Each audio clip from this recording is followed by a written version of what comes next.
Muy buenas noches, señoras y señores. Muchísimas gracias de estar con nosotros este miércoles.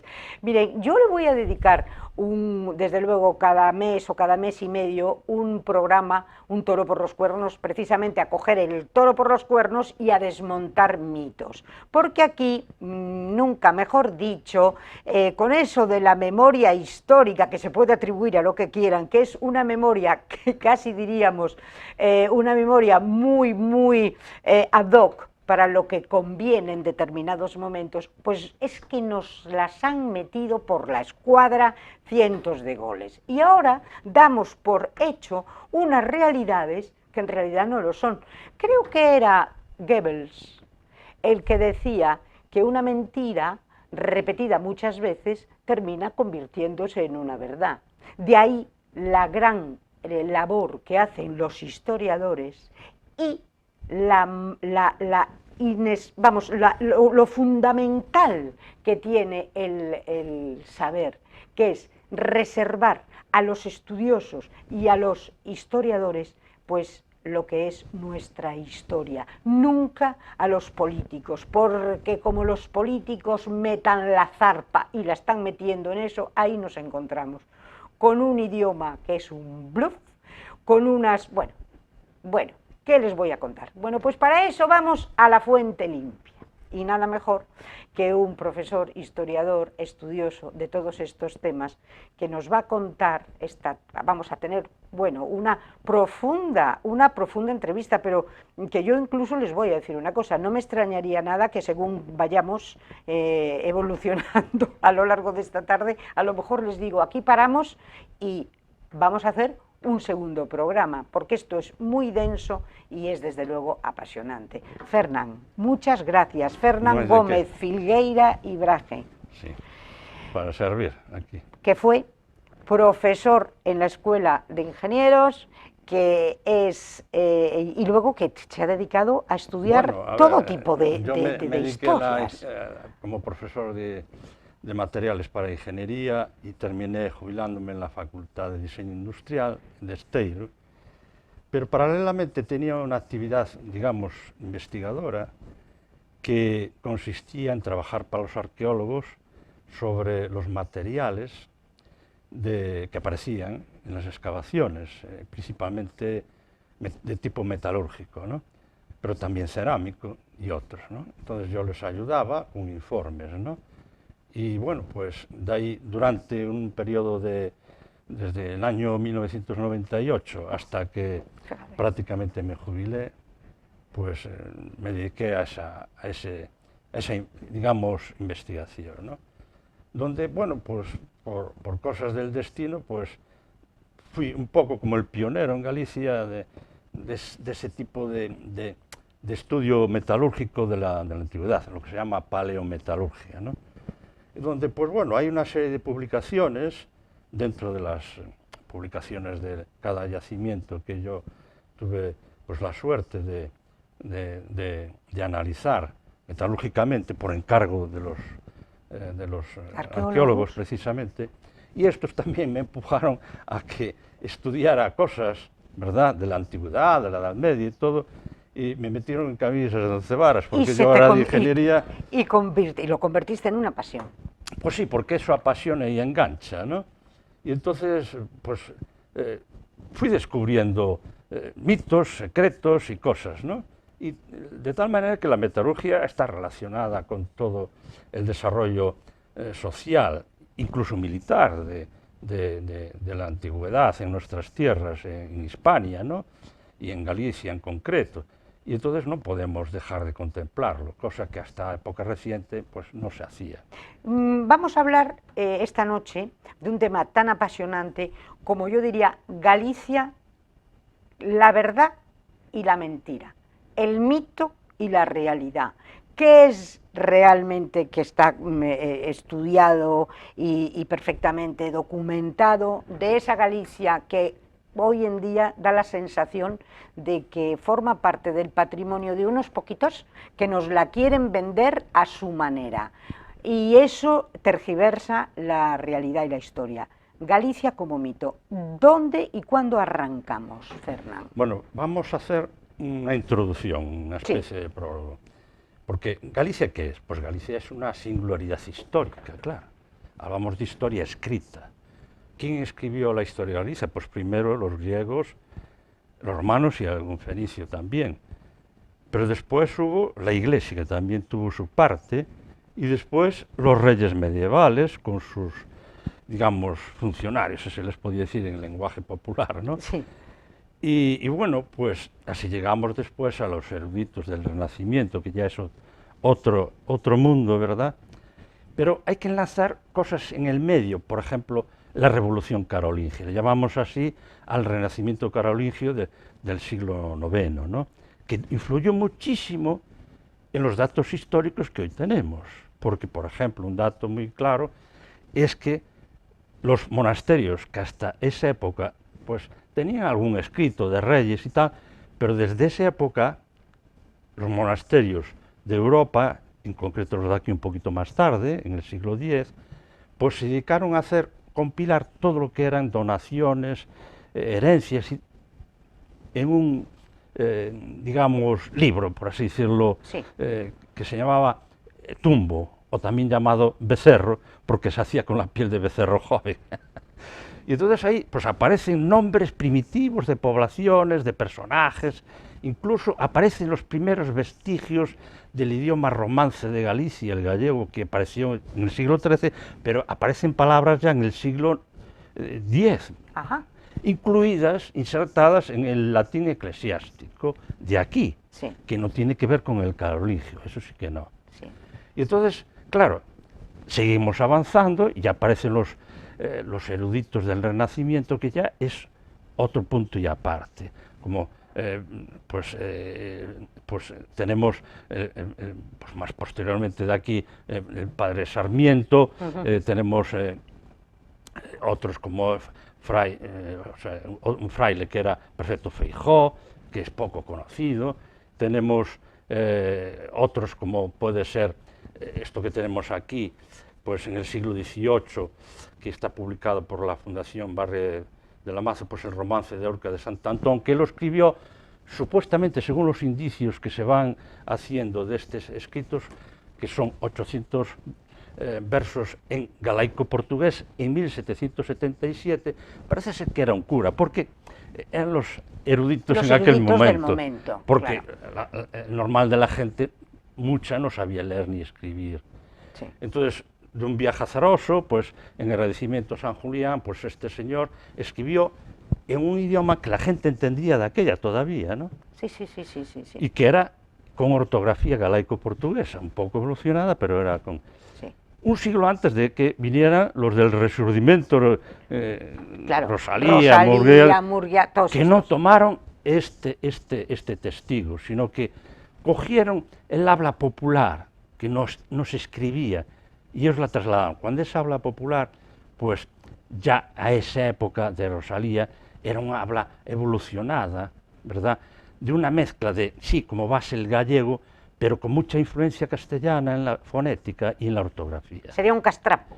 Sí, realmente esa lengua, hoy podemos decir, no es la palabra exacta, pero sí un castrapo. Que es lo que están, lo que es el es lo que lenguaje, tenemos hoy oficialmente. En lo que tenemos hoy, en el que hablan los políticos y los plenos. Eso. Y los plenos municipales. Mucho peor incluso que la época de Rosalía. Mucho peor que, bueno, ya te cuento. Pero vamos a empezar por la historia. Empezamos por el principio. Antes de la romanización, bueno, pues, los celtas, el mito celta, Breogán, esos señores... ¿Es verdad? ¿Eran rubios, de ojos azules? No, ¿De ahí arranca, que no arranca? ¿Qué pasa con el mito Vamos a ver, celta? vamos a poner que antes de la conquista Los romana... castros, Sí, ahora, los torques... no hay nada de singular en eso. A ver.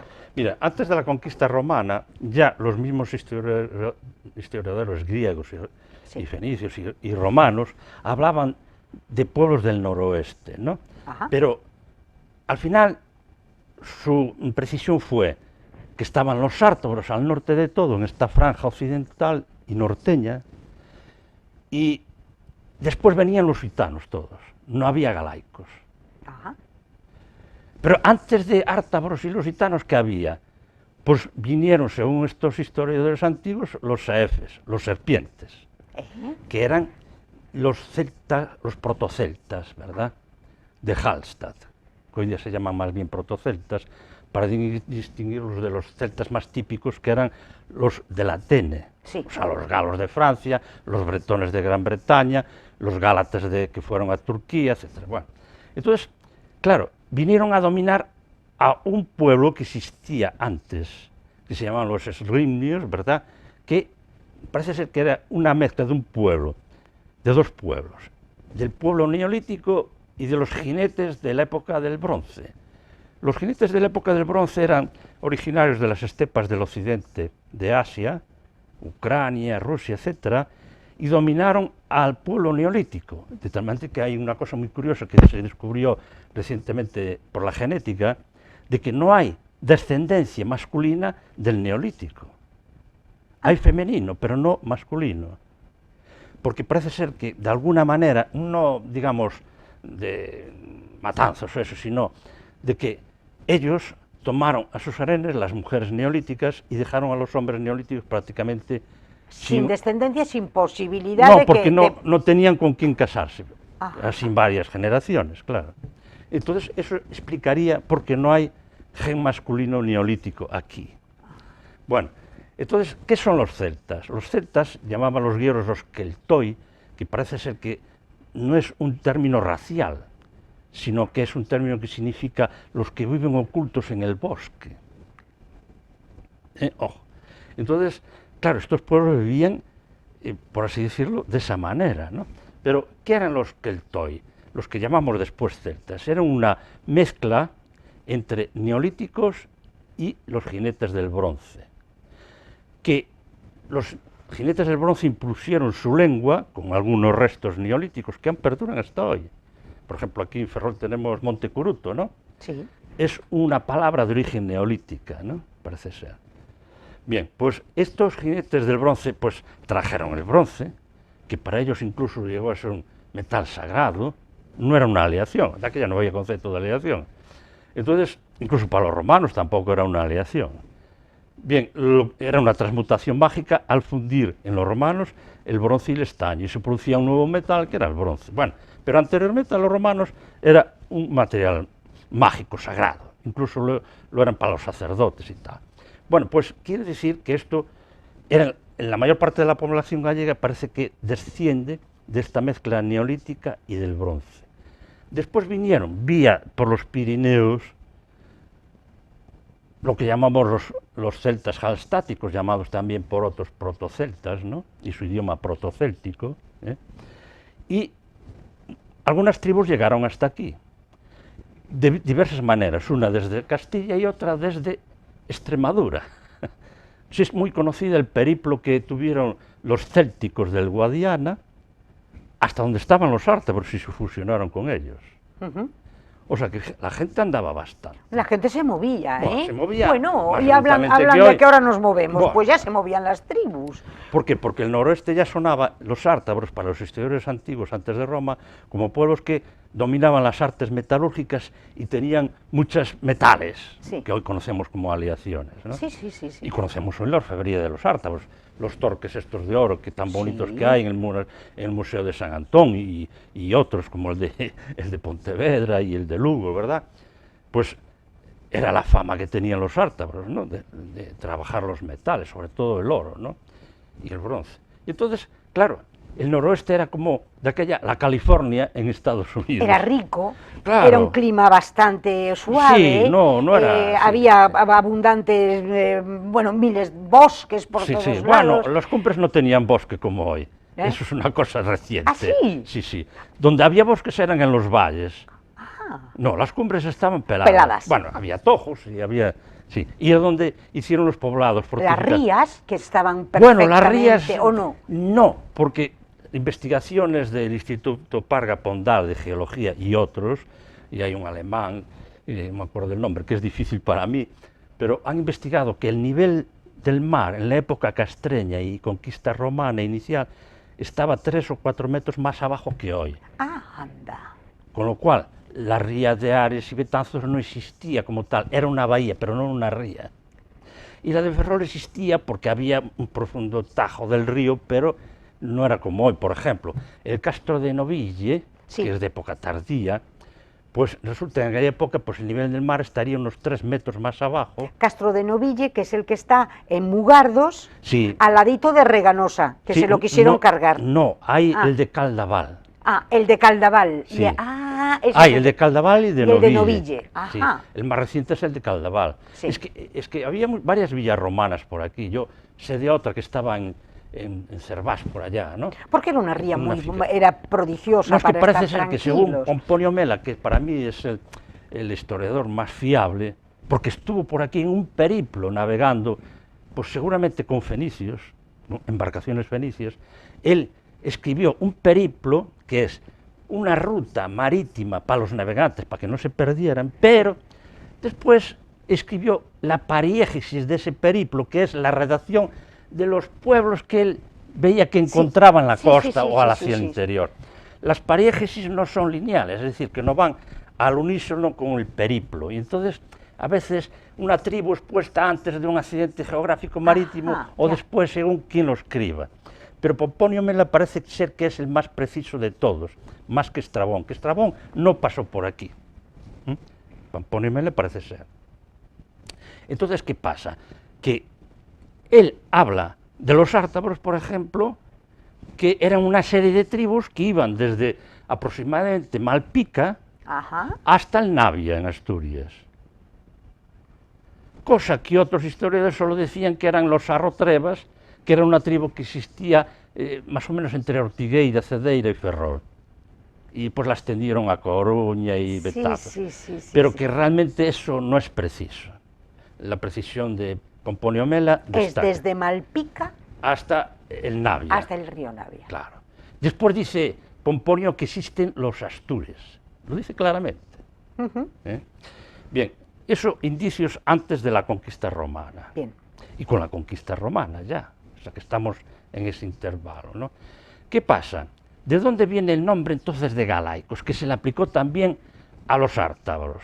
Pues viene de que cuando empezaron los romanos por el sur de Galicia a meterse a través del Duero, encontraron tribus pues muy diversas, los brácaros, los narvasios, etcétera, muchas especies de tribus, pero todas tenían algo en común para que a todas les pusieran el nombre de galaicos. Y bueno, galaicos, ahí hay un misterio, ¿no? ¿Por qué se les puso? Unos dicen que es la primera tribu que luchó Bruto, ¿no? General romano, con los primeros pueblos galaicos. Pues la primera tribu dice que se llamaban los galaicos. No, no está claro que sea así.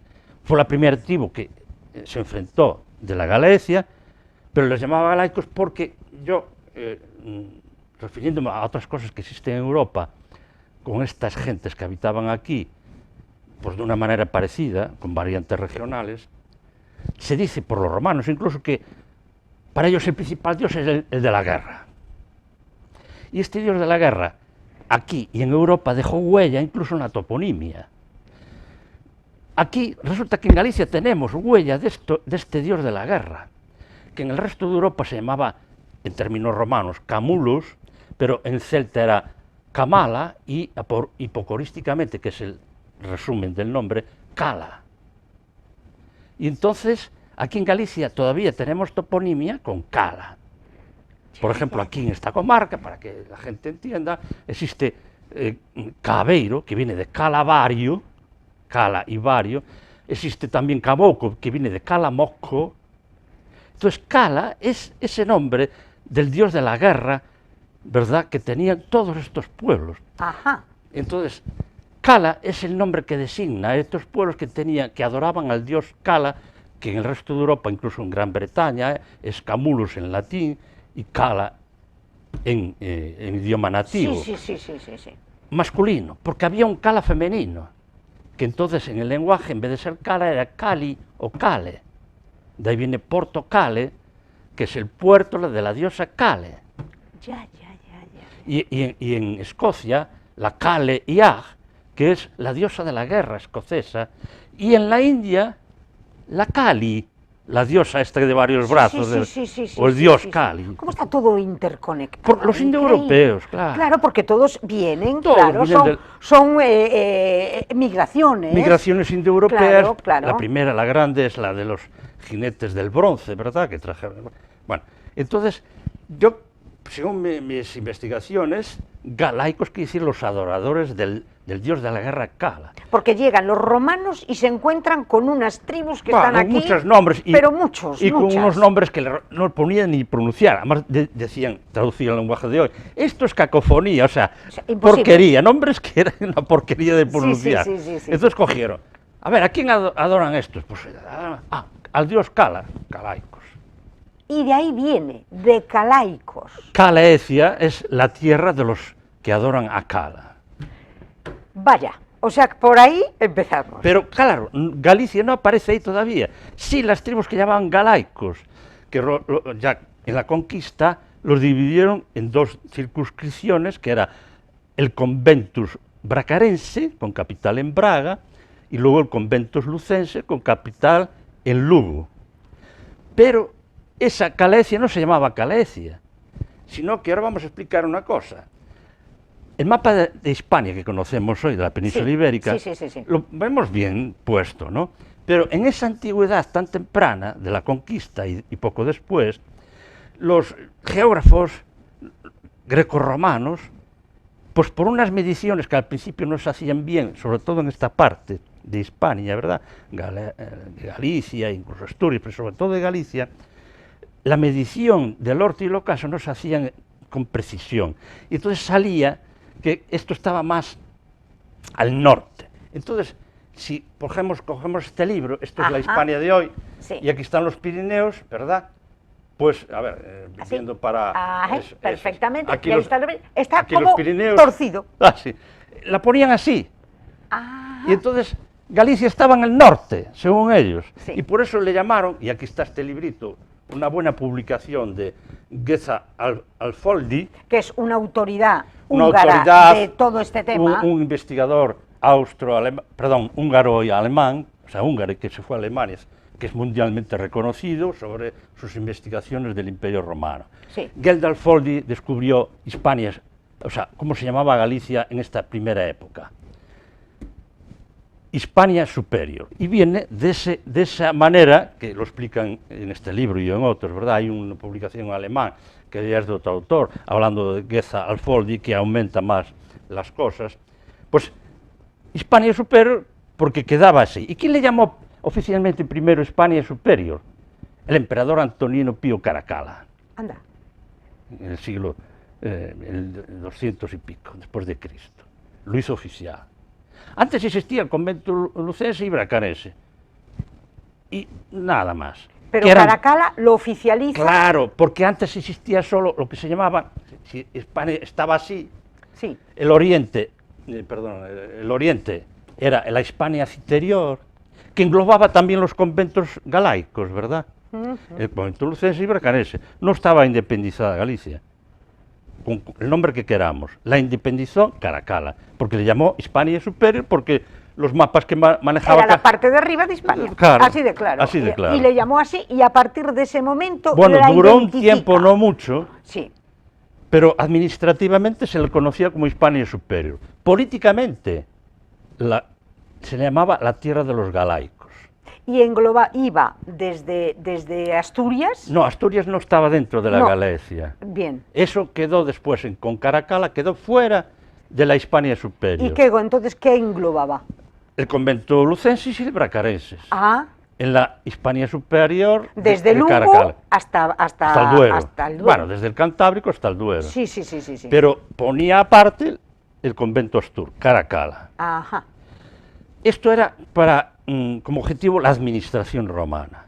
Para cuestiones literarias y cuestiones, digamos, históricas, se llamaba la Calaecia, porque estaba habitada por los galaicos, pero no tenía referencias administrativas. La primera referencia fue como Hispania Superior, pero no se le llamaba Galicia, ¿entiendes? ¿Qué pasó? Así no duró mucho tiempo oficialmente, aunque sí administrativamente, porque esto de Hispania Superior con Caracalla era ya oficialmente. Sí, sí. Y era como se designaba a este distrito que se separó de la Hispania Citerior, que también se llamaba Tarraconenses. ¿Y por qué lo separó?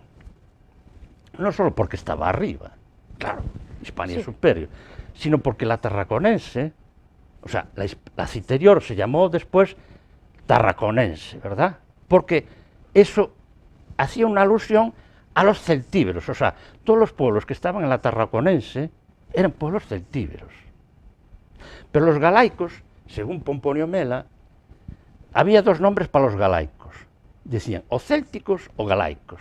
Y cuando habla de los ártabros dice, los galaicos aún de estirpe céltica, pero no quiere decir que fueran celtas en el sentido moderno de la palabra, sino que galaico y celta eran sinónimos. Ni que fuera una característica étnica. Sí, tampoco. era una característica de cultura. Pero no de ADN, no una raza. No, aquella no había No. Era cultural. Era cultural, sí. Entonces ya vemos ahí. Y era la época de los druidas, y la época de todos Bueno, estos... aquí no está claro que existieran los druidas, aunque sí existían unos gobernantes. Vamos a ver, la Galicia tenía la lucense y la bracarense. Sí.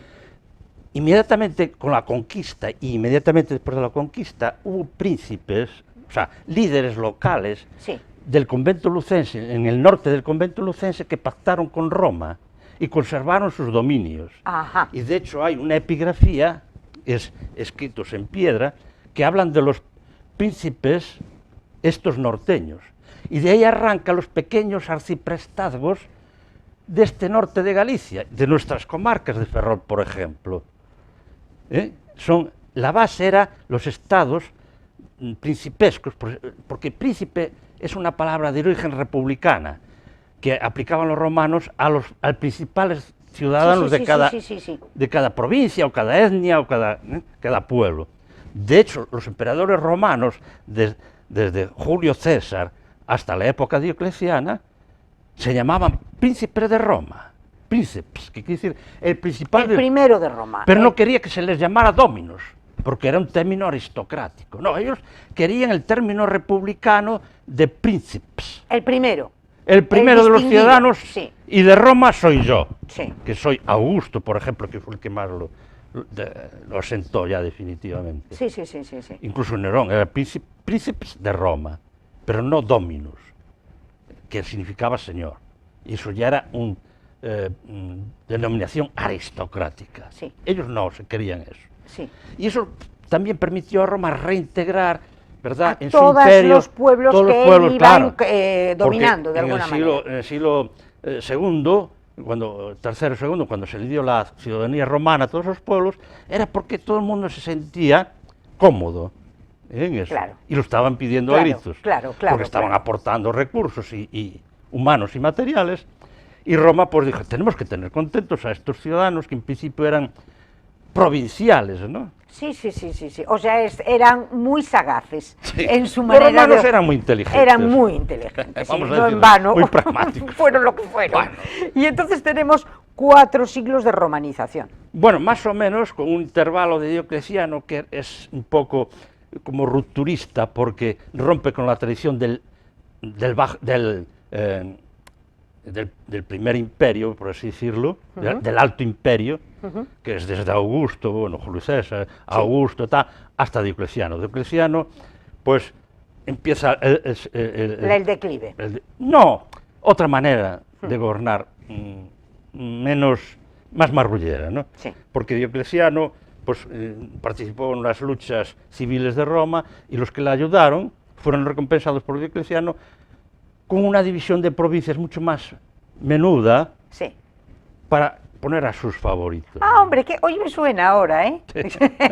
Me suena el tema autonómico. Bueno, Me sí, suena y de un los, poquito, y de los gobernadores civiles, ¿no? Unas taifas, que el partido ¿no? político Sí. de turno Sí. pone a su gobernador Sí. pues de Galicia. Divide para que haya más manduca para todos. Exactamente, por eso fue lo que hizo Diocleciano. Diocleciano ya fue... Vale, Los romanos inventaron todo ya. Todo. Esto estaba ya todo inventado, Bueno, ¿verdad? O hombre, sea, con divide, otros pone nombres. a los amiguetes y con la misma merma un poco la potencia del imperio. Claro. Exacto. y de los posibles contrincantes, porque al dominar espacios más pequeñitos tenían menos fuerza Sí, y lo para tenía oponerse al principal. más controladito. Todo para controlar mejor. Todo, todo, todo. Pero entonces la Galicia de Diocleciano ya la aumenta enormemente y coge el convento Astur, coge a los Betones, coge incluso al convento cluniacense que estaba cerca de Burgos, Sí. por ahí, eso le llama Diocleciano, Sí, sí, sí, a sí. Galaecia, que es cuando aparece el nombre de Galaecia. Pero es una Galaecia que es un popurrí de pueblos y conventos y distritos, pero no esta Hispania superior galaica, netamente galaica. Bueno, pero ¿qué pasa? Por cierto, esta Galicia de Diocleciano tiene poco recorrido, como mucho hasta el siglo V o finales del IV, porque cuando vienen los migrantes germánicos llamados bárbaros, que de bárbaros no tenían tanto como se dice, porque los visigodos estaban muy romanizados, los vándalos también estaban bastante romanizados, de hecho vestían como los romanos, aunque tenían su propia orfebrería, por ejemplo, pero vestían prácticamente como romanos. Los que eran menos romanizados eran los suevos. Los suevos, eran como más sui generis. Más suyos. Sí. Más díscolos. Y, bueno, vamos a seguir hablando. Bueno, pues cuando ya no estas gentes, pues hubo primero la invasión de 3 pueblos, bueno, de 4 diríamos. Los vándalos asdingos capitaneando, pasaron el Rin, con los vándalos silingos, sus compañeros de Polonia, con los suevos, no todos los suevos, porque había muchos más suevos, los que llaman marcomanos y otros, ¿no? Unas tribus suevas, una parte. Sí. Y con los bretones del norte de Gran Bretaña que venían en un ejército romano como tropas auxiliares. Y eran el grueso de ese ejército, por cierto. Sí. Pero esos bretones vinieron, como ya dije en la otra charla, del sur de Escocia y del este de Escocia como mercenarios a un ejército que se formó en el norte de Gales, de aquella que se llamaba Viroconium, para apoyar a un usurpador que se llama Constantino III. Ah, ¿te parece que lo dejemos aquí? ¿Vamos a publicidad y seguimos? Sí, vale. De acuerdo.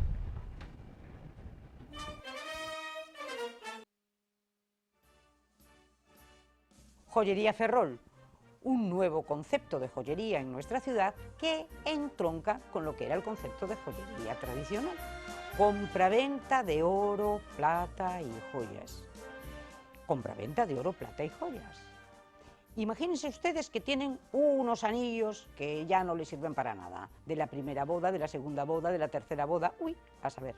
Imagínense ustedes que tienen una medalla en la que su madrina se la regaló y grabó el nombre de Josefa. Y no le gusta el nombre de Josefa porque a usted le llaman Pepa. Bueno, pues esa medalla la tiene permanentemente en una cajita y en un cajón. Pues qué momentazo de visitar Joyerías Ferrol, porque a lo mejor le dan una gran alegría. Si es de plata, pues ¿qué les voy a contar a ustedes? ¿A quién le apetece en este momento ponerse a limpiar plata? Bandejas, juegos de café, aquellos trofeos que ya están medio destartalados y que seguramente los tendrán metidos en un baúl o en un cajón, esperando a que sus herederos en su día los disfruten. No, si los van a vender va a ser lo primero que hagan, véndanlos ustedes y se pegan una alegría. Y luego otro concepto también importantísimo, los empeños. Oiga, que usted no se quiere deshacer ni del oro, ni de la plata, ni de las alhajas o de las joyas, bueno, pues a lo mejor visita usted Joyería Ferrol y empeñan la pieza correspondiente. Y a nadie se le caen los anillos, porque no se olviden de una cosa muy importante. Nada menos que doña Isabel la Católica, la gran reina española, para realizar la conquista de América, como no tenía la corona liquidez, pues no le quedó más remedio que empeñar sus joyas. Por lo tanto, si a doña Isabel lo hizo con toda la tranquilidad del mundo para que Colón consiguiera llegar a donde llegó, pues imagínense ustedes, a nadie se le van a caer los anillos. Y luego otra cosa importantísima, tasación de herencias. Es importante en ese momento pues el valorar las cosas y saber qué es lo que tenemos, porque a lo mejor creemos que tenemos mucho menos o a lo mejor creemos que tenemos mucho más. Bueno, pues para todo esto, profesionales de primera línea están en la Joyería Ferrol.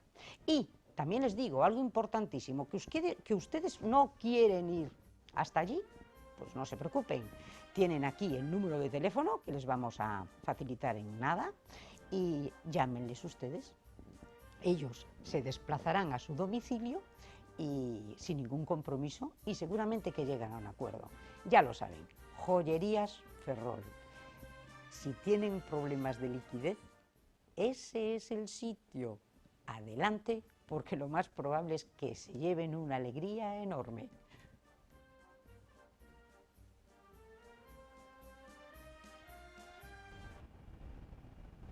De nuevo con ustedes. Entonces, vamos a ver, Fernán.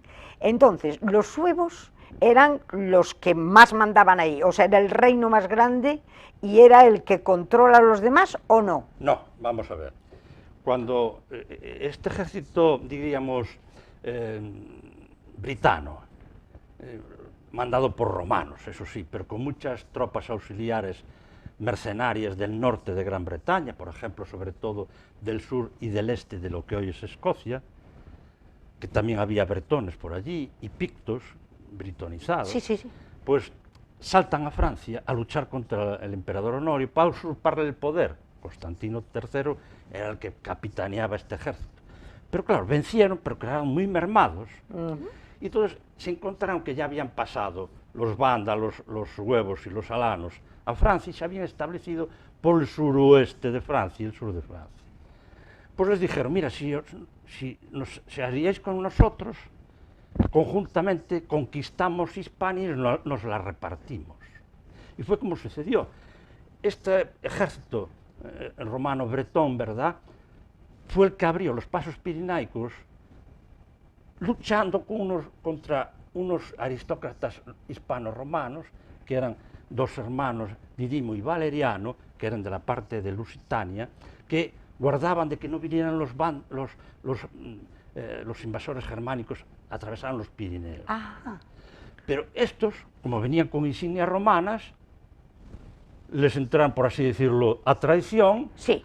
Y los engañaron, barrieron de allí. Y se meten en la península. Llamaron a los otros tres pueblos, los vándalos, los alanos y los suevos, y ya está, ¡Hala! Vamos a conquistar Hispania. Y así. Y claro, dice Idacio, que Idacio ahora ya está. A ver, Idacio es aprovechable, tiene muchas, digamos, mentirijillas. Una de ellas dijo que Hispania se la repartieron a suertes, estos pueblos. No es verdad. Lo que pasa es que el ejército brito-romano se quedó con la tarraconense, que comprendía también la cartaginense. Todo el Mediterráneo. Era la Hispania Citerior, la más romanizada. Exactamente. Y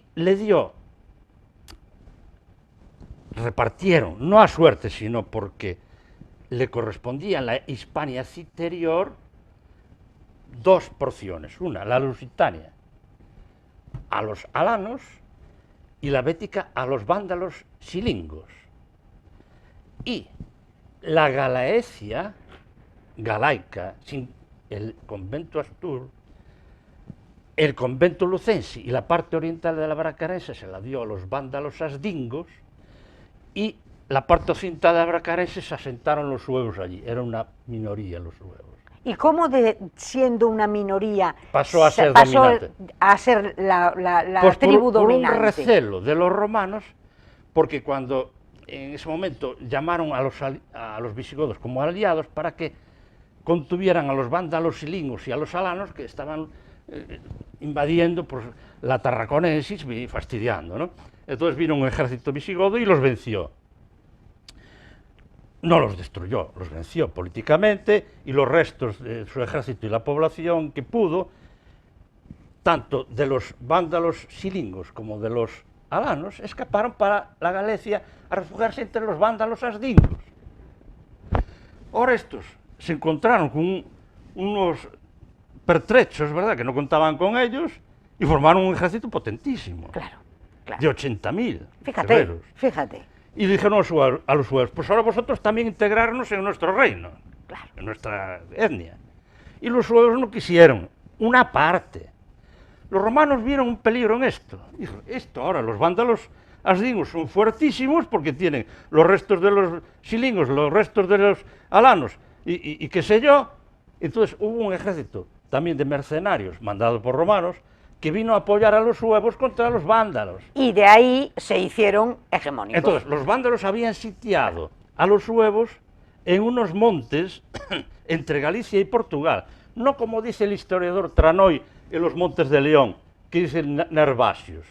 Resulta que Ptolomeo habla de un pueblo, los narvasios, que estaban entre Orense y Portugal, y los montes de estos narvasios es donde hubo la batalla entre suevos apoyados con romanos contra los vándalos. Y ganaron los suevos apoyados por los romanos, Claro, evidentemente. Evidentemente, bueno, Bien. claro. Y se quedan como... Primero se quedan con la bracarense, Vale. pero no con el norte de la Galicia, donde quedaban restos de vándalos y bretones. O sea, se quedan con Braga y todo lo que hay Todo lo que es la alrededor. bracarense, incluso llegan hasta Braganza casi, pero ahora les queda la parte norte, Claro. es decir, el convento lucense. ¿Y quién estaba en el convento lucense? Los bretones, que se vinieron a refugiar en las luchas que tuvieron este ejército romano previo, Sí. que vino con ellos, ¿verdad? Pues para encumbrar a un tal Máximo, ¿verdad?, contra Honorio, pero perdieron. Máximo fue perdonado por Honorio y se vino a refugiar a sus antiguos aliados, que eran los vándalos asdingos. Y este ejército bretón romano vino a quedarse en el norte de Galicia, en lo que era el convento lucense. Por eso encontramos hoy la Bretoña de Lugo, al sureste de Mondoñedo, aquí en Ferrol o Bertón, en la Capela Britonia, entre Villa García y Pontevedra, otra Bretonia, Claro. y eso coincide, y hay más poblados con nombres Bretón, hacia el sur Sí. de Lugo, o sea, de Lugo más o menos, coincide que con esta historia, ¿verdad?, de que los bretones se vinieron a refugiar después, perdonados por Honorio, entre sus antiguos aliados, los asdingos. Cuando estos fueron vencidos en los montes narvasios, no de León, como dice Tranoy, Sino de abajo. claro, porque sí. los narvasios eran una tribu importante que tenía incluso foro. Claro. O sea, era una tribu importante. Y tenía dominio en los montes de los narvasios. Narvasios, eso son cosas que pasan, ¿no? Se confunden a veces las palabras.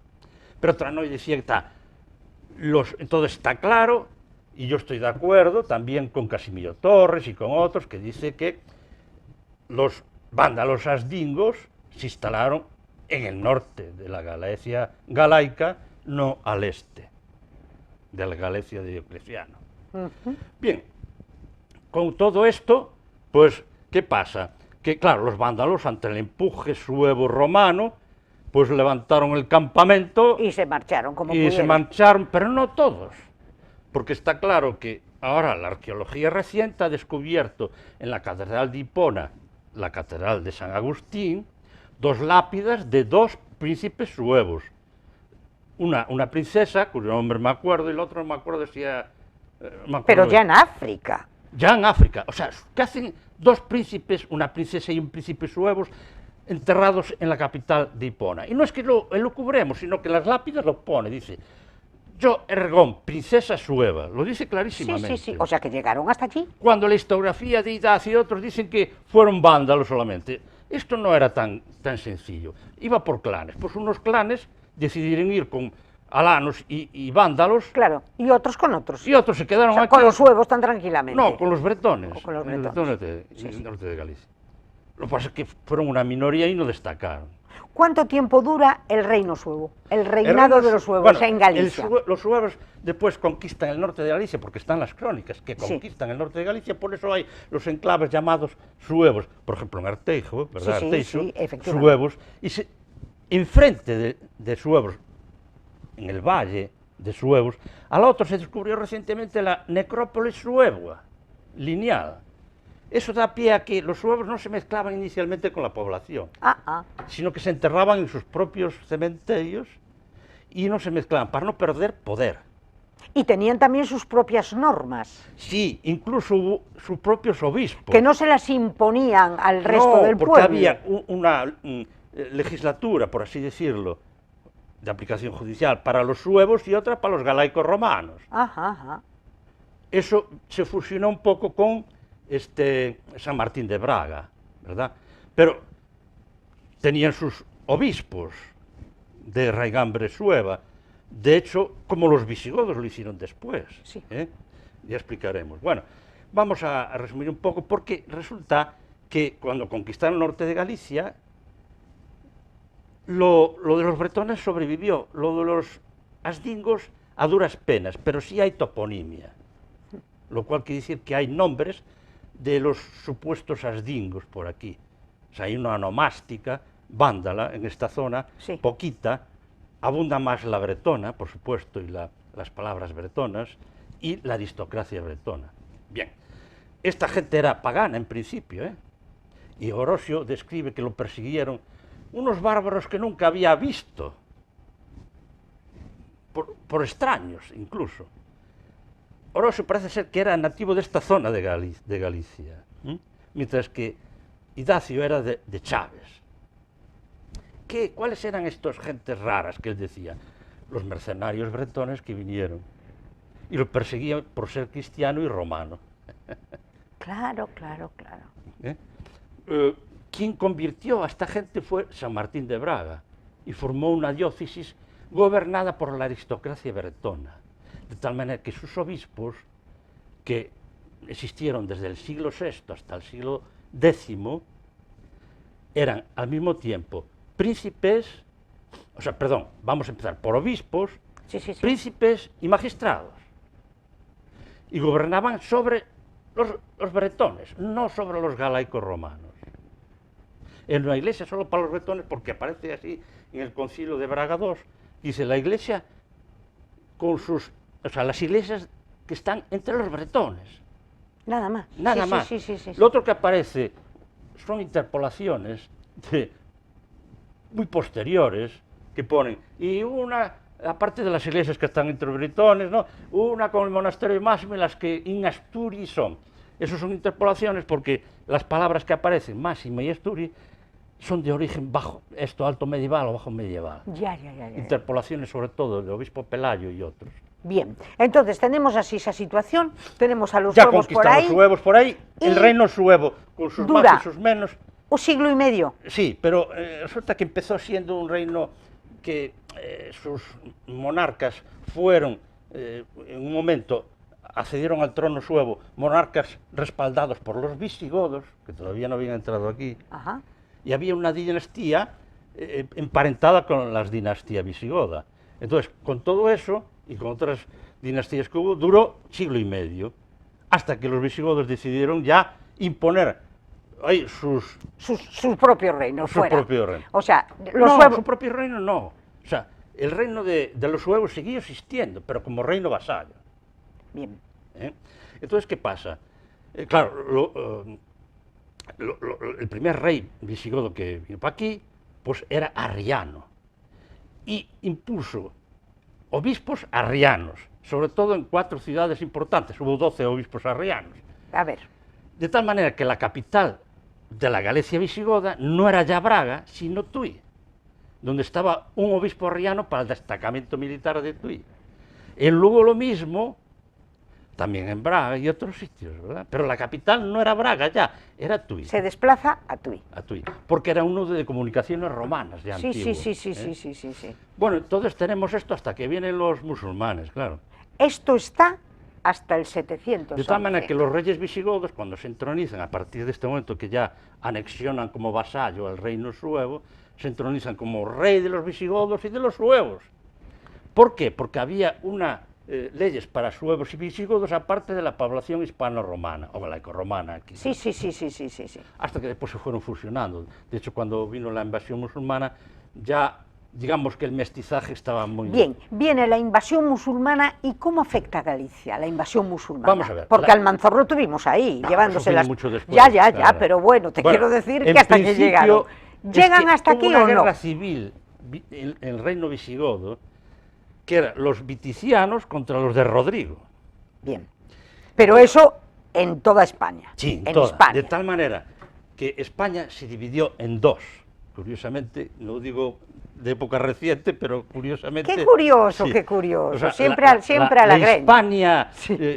rodriguista es la occidental y la Hispania viticiana es la oriental, con excepciones.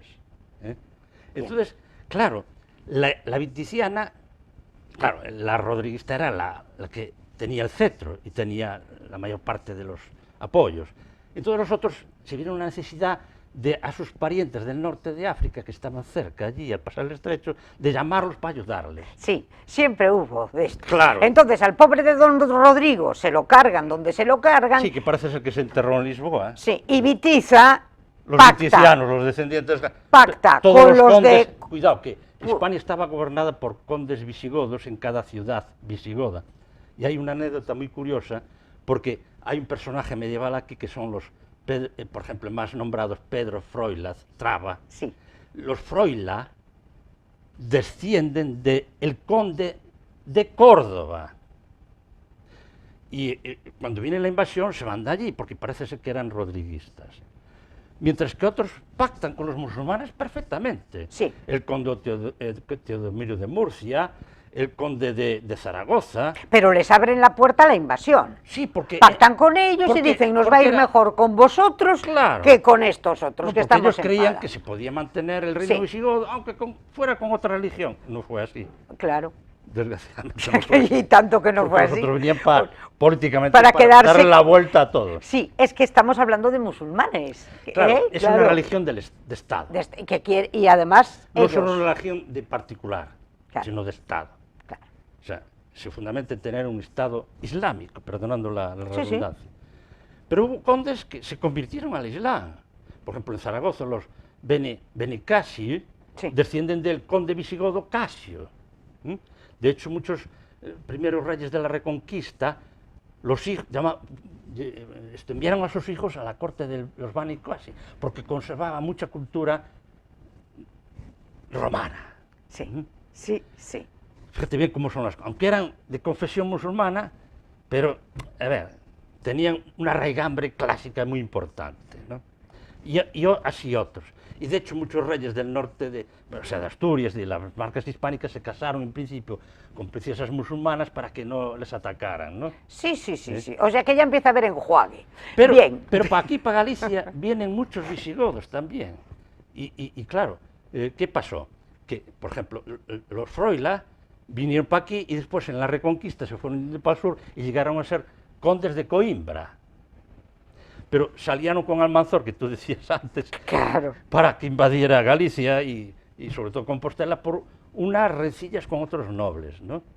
De hecho fue excomulgado y desterrado ese Froila, conde de Coimbra. Estamos hablando casi, estamos en el 800, sí, 800 claro. después de Cristo, es la época. Claro, porque el siglo VIII es el siglo de las invasiones. Efectivamente. De las grandes invasiones medievales. Sí. No solo la musulmana, la más terrible era la de los vikingos, que aquí en Galicia... Tremenda. Fue más tremenda que los musulmanes, porque los musulmanes iban a cambiar el Estado políticamente, no la población, y destruir las ciudades, como se dice. Hombre, si alguna se le resistía, pues sí, pero no era su objetivo. En cambio, los vikingos arrasaban a fuego, con y además todo. Eran totalmente paganos, ¿no? Y aquí tuvimos, además, grandes... Bueno, pues, Olafo el vikingo, el gallego, pero Ulfo el gallego, estuvo aquí, sobre Galicia, 9 meses, y llegó hasta el Cebreiro. Cosa que mucha gente, supongo que desconoce. Fíjate, o sea, llegó hasta el Cebreiro. Sí. Sí. Y gracias a que... Yo creí que no, que eran incursiones pequeñas, cuando llegaban con sus barcos y tal. Sí, pero no. La de Ulfo el gallego, pues no. Estuvo en Galicia 9 meses haciendo lo que quiso. Y gracias a que le dieron dinero y arrasaba con todo, con mujeres, con aldeas, claro, con gente, ellos con todo. No respetaban nada, ellos lo que querían eran riquezas. Sí. Territorio de momento no, pero con el tiempo igual sí. Estuvieron a punto de fundar aquí una especie de territorio, reino, por así decirlo, como fue en Normandía, en el norte de Francia. Aquí estuvieron a punto de hacerlo. Sí, los musulmanes en eso eran un poco más... Más tolerantes. Sí, no. cabe la palabra. De hecho, la religión del libro, del Antiguo Testamento, las raíces clásicas del Islam y tal. Bien, entonces estos vienen aquí y montan todo el pollo, ¿y qué pasa? Bueno, todo el pollo... Ojo. Porque ya se dividen estos dos, los de Vitiza por un lado, los de don Rodrigo por otro. Pero fueron paulatinamente en poco tiempo, eso sí. En muy poco tiempo. Conquistando las ciudades. Ellos iban, sobre todo, a conquistar las ciudades de religión, como eran las diócesis. Y, por ejemplo, Astorga, que nos queda cerca, ¡pum!, desapareció como diócesis. Las de también el oriente de Hispania también. La única que resistió, curiosamente, es la que teníamos por aquí, la diócesis britoniense fue la única que no destruyó, a pesar de algunas fuentes. ¿Por qué? Porque Prudencio Sandoval fue el que introdujo la mentira, mediante por la interpolación, que la diócesis de Britón se había destruido, pero queda totalmente desbaratado ese juicio, porque sigue. Cuando él dice que fue destruida en el siglo, o sea, poco tiempo, el siglo IX y tal, pues siguieron existiendo obispos britonienses, hasta el siglo X. Sí, sí, sí. ¿Cómo sí, se sí. come eso? Claro, de destruido nada, estaban ahí. A lo mejor estaban olvidados, porque como estaban ahí arriba... Porque parece ser que la capital de Britoniense no estaba en la Britonia de al lado de Mondoñedo, sino la que está en la capela. Lo dicen el catedrático Baliñas de Santiago y otros que le inducen, y otros incluso de patrimonio, que hablando conmigo. Pero en ese momento, cuando en Asturias está don Pelayo, inicia la Reconquista, y viene un poco la estirpe... ¿Qué pasa en Galicia? ¿Quién nos está gobernando en Galicia? Es lo que voy a decir ahora. Sí. Vamos a ver. Asturias no estaba toda en poder cristiano, solo la parte oriental. Efectivamente. Donde don Pelayo tuvo una pequeña batalla, parece ser, no una gran batalla, una pequeña batalla con Fortuna, y a partir de ahí el gobernador musulmán de Gijón es cuando hace las maletas. Bien. Cuando Pelayo vence en el oriente. Bien. Pero la parte después de Gijón, Ribadeo, Foz, hasta Viveiro, fue de dominio musulmán. La que no fue de dominio musulmán fue la zona de Viveiro hasta Malpica. Anda, nosotros. Toda esta Sobre zona. todo la zona al norte del río Eume, porque el Gran Cañón del Eume suponía un obstáculo geográfico importante y donde aquí había la aristocracia bretona que se opuso. Ahí hay una gran batalla. Bueno, hay más de una. Bueno. Con posterioridad, porque los musulmanes al darse cuenta que la diócesis britonense no la habían destruido al destruir la Britonia de Lugo, sino que inmediatamente, por los espías que tenían, dicen, pero si están los obispos diciendo misa allí en Britonia... Como que esto no se ha terminado. Claro, están quedamos, ahí. pues Menudo lío. Decidieron invadir esta zona de nuevo. Sí. Pero más tarde, cuando organizaron dos expediciones. La primera, pues pasando, parece ser, por Aspontes, sí, porque por el Eume no podían pasar en el cañón del Eume por la capela, para por atrás destruir esa supuesta diócesis. Sí, sí, sí, sí. Y fueron vencidos mismo en Aspontes en la batalla de Pontubio, o llamado Pontoibo, que es una parroquia de Aspontes.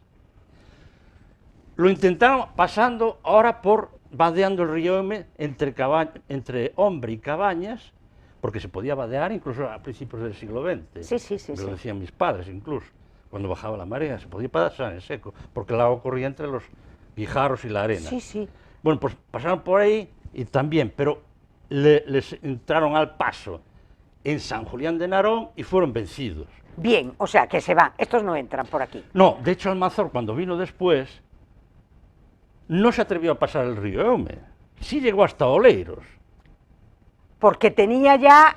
Oh, porque en no vaya si la tercera vez no vaya a ser... Claro. Y de hecho, el Estado Islámico moderno, recientemente fundado, ¿no?, cuando reclaman de España, no reclaman esta franja, porque dicen que no fue hollada por el caballo de Alá. Espera, entonces estamos al margen. O sea, si ellos reivindican el Al-Ándalus, que es toda España, excepto nosotros. Bueno, y las marcas hispánicas, y el oriente de Asturias y parte de Cantabria. Bien, bien, bien, bien. O sea, hay unos núcleos que ellos nos reclaman, que supone entre el 10 y el 15% de la península. Pero entre ellas estamos la zona norte, la Galicia norte. No, de Puente de Eume para arriba. Hacia arriba. Bueno, y de Malpica, porque el Estado Islámico pone la franja desde Malpica hasta Viveiro. De Malpica a Viveiro. Sí. Ahí estamos... Exentos. Exentos. Fíjate, ¿qué pasó después? Resumiendo, porque hubo más cosas por el medio, sí, sí, sí. Llegamos a la época del reino asturiano ya consolidado, que absorbe a esta parte, porque al principio el reino de Asturias no tenía gobernadores para gobernar el reino. Claro. Tenía un don Pelayo, pero no tenía dispuesto la estructura de reino para gobernar. Tenía un consejo, pero...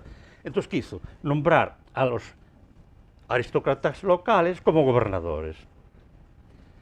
¿Quiénes estaban aquí como aristócratas locales? La aristocracia bretona, que aún pervive hasta el siglo X tranquilamente. Efectivamente.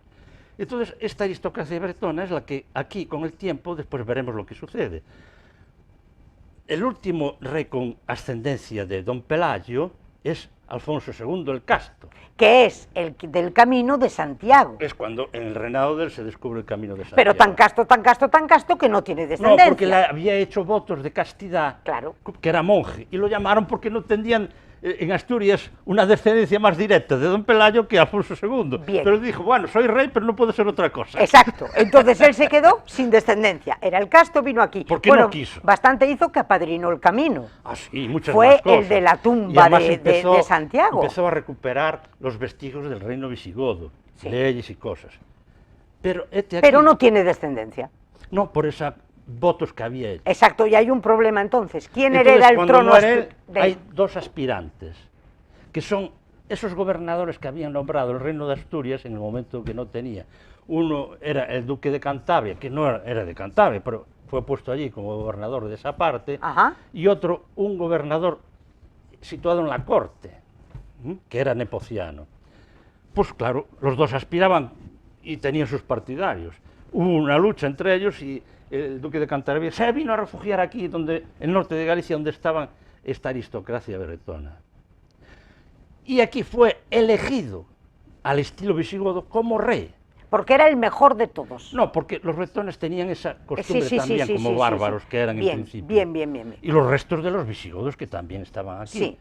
Ya estaban aquí, ¿Y dónde lo eligen? aquí en el norte de Galicia. ¿En qué zona? ¿En esta zona de San Martín del...? No se sabe bien. Pero puede ser En San la Martín... diócesis britoniense. Sí.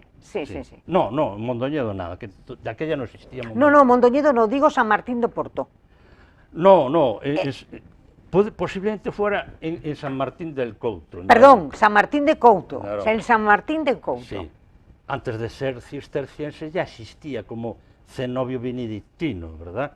Y mucho antes, como cenobio bretón, parece ser, por el nombre que tenía, y ahora vamos al hecho, ¿no?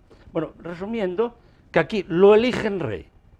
El ejército de aquí, con otros que le vinieron de Lugo y tal, forman un gran ejército mandado por dos condes que van hacia Asturias a luchar contra el ejército nepociano. El ejército nepociano estaba apoyado por los asturianos orientales y por los vascos de Navarra. Y Ajá. resulta que en las primeras refriegas vence el ejército de aquí y el nepociano escapa, pero lo capturan. Bueno, lo mandan a un monasterio, lo ciegan, no sé qué más cosas le hacen. Y viene Ramiro I de Asturias, por una elección de los militares de aquí del norte de Galicia. Ramiro I de Asturias, que será el origen de la descendencia Astur, De ahí vienen de la todo- que vienen luego todos los reyes, tienen una línea continua. hasta nuestro Felipe VI. No se interrumpe esa línea. Nunca se interrumpe. Entonces, Hay derivaciones y tal, pero no se vale, interrumpe. pero entonces no es lo que siempre se cree que dice de don Pelayo, No, no, no. viene de Ramiro I de Asturias, y ese tronco va a entroncar, valga la redundancia, Hasta Isabel I de Castilla. claro, con los Borgoñas, los Astures, los Borgoñas, Los Borgoñones, los Trastámara, Los Trastámaras, sí. los Trastámara, los Austrias Claro. y los Porque los Borgones. austrias se unieron a esta rama. Todo también. arranca de ahí. Estamos ahí. hablando del siglo... La raíz de España. La raíz de España. Y estamos hablando del siglo... Siglo IX. noveno. Sí. Y es el origen de nuestra monarquía. Fíjense ustedes si tiene sus raíces en dónde, Bueno, es que a dónde a va, lo que- a a lo que dónde va vamos doña Leonor. Es que Galicia es una de las raíces de España. Y por ende, como Galicia se unió al Reino de León, el Reino de León es la gran raíz del Reino de España. León, apoyado por Galicia y Asturias, claro. Porque Bien. los reyes asturianos se instalaron después en León, los reyes de Galicia quisieron ser reyes de León y lo consiguieron en muchos casos. En fin, pero Galicia fue, sobre todo a partir de esta Siglo comarca, IX y esta comarca... octavo y noveno, octavo y noveno, octavo y noveno. la raíz de España, la Una cuna. de las raíces de España. Sí. ¿Por qué avanzó tanto la reconquista por esta zona? Porque los asturianos con los gallegos organizaron muchas expediciones reconquistando la antigua Galicia, Hispania Superior, a eso vamos. Y entonces, en cambio, por el oriente, las marcas hispánicas poco avanzaban. Sí. es que esto era como 10 veces más grande que la conquista oriental. Claro, claro, claro, claro. Entonces hablamos de la gran raíz de España que estaba aquí. Claro que sí. Entonces, claro, a ver, hubo sus claros y sus sombras, pero... Bien, y luego, o sea, Galicia tenemos reino, O sea, reino de- suevo. ¿Cuántas veces? Luego es reino porque es como una especie de apéndice. No, o sea, fue de- reino suevo, vasallo del visigodo hasta la conquista musulmana. Perfecto, Ahí desapareció políticamente, claro, sí, el reino de Galicia y el reino de los visigodos y de los suevos. completamente, completamente. Y luego En la entra León. Reconquista, mediante los auspicios de Alfonso II, empezaron a verse las luces de restaurar lo visigodo, como concluso el reino de Galicia. Bien, Por eso llegamos, y estoy resumiendo, a Alfonso III de Asturias, también llamado de León, pero realmente era de Asturias, con 3 hijos. Bueno, hay sus peripecias con sus hijos, porque no se llevaba bien, tal. Al final fue el rey que restauró el reino de Galicia, pero no el reino suevo de Galicia, sino que él inventa el reino suevo de Galicia, restauración en parte del suevo, pero resulta que no es la restauración del reino vasallo suevo Sí. del visigodo, sí, cuya capital estaba en Tui, sino que la capital de este nuevo reino de Galicia se pone en Braga, no en Tui. Entonces no es una restauración del reino vasallo suevo del visigodo, sino de esa Galaecia Hispania superior romana. ¿Por qué? Porque debía de haber una aristocracia aquí que estaba a favor de eso. y ese reino, el rey de León, Bueno, se pues lo deja el hijo a uno de sus hijos. que se llamaba Ordoño. A Ordoño.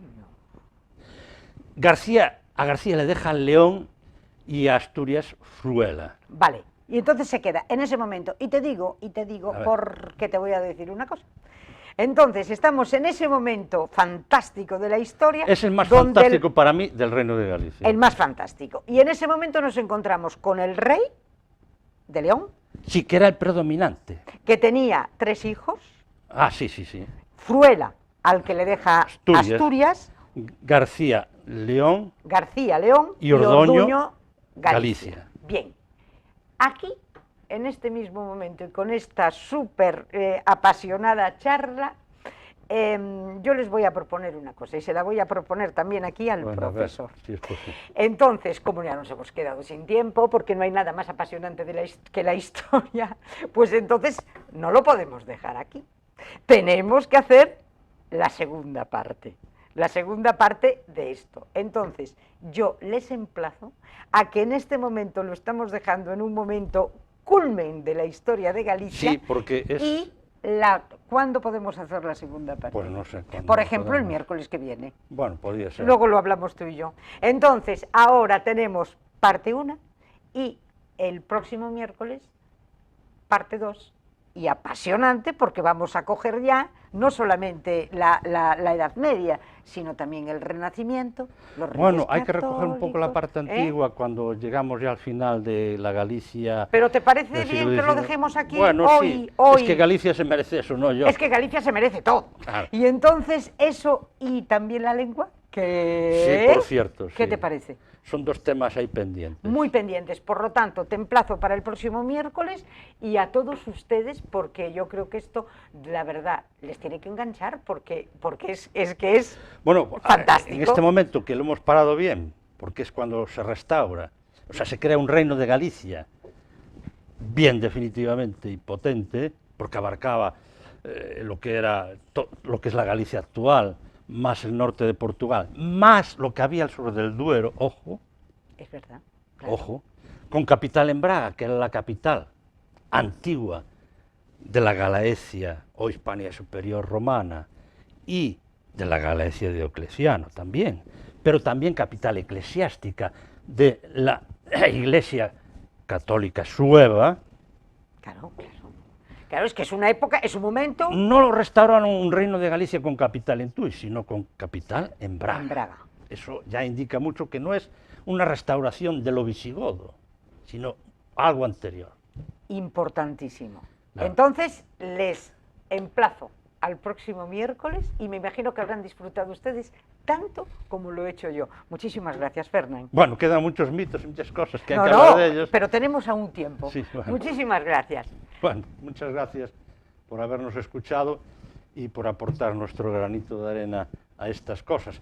De hecho, yo me baso en fuentes como tengo aquí, ya para terminar, pues aquí de Gesalfoldi, Provincia Hispania Superior. Sí, impresionante. Sí. Universidad de La Coruña. Esto aquí, el viaje de Yorkshire, en el norte de Inglaterra, a la India, que describe cómo se llamaba Ferrol, o sea, Ferrol, la ría de Ferrol y Puerto de Ferrol de aquella, que nada tiene que ver con el nombre de Ferrol. Nada, eso Nada, también lo absoluto. vamos a ver en el próximo Sí. programa. Y aquí ¿eh? se rescata el nombre de la antigua población galaico-romana que existía en la ría de Ferrol. Pues, ¿qué te parece? El próximo miércoles. Hablamos de estas cosas. Muchísimas gracias y hasta el próximo miércoles.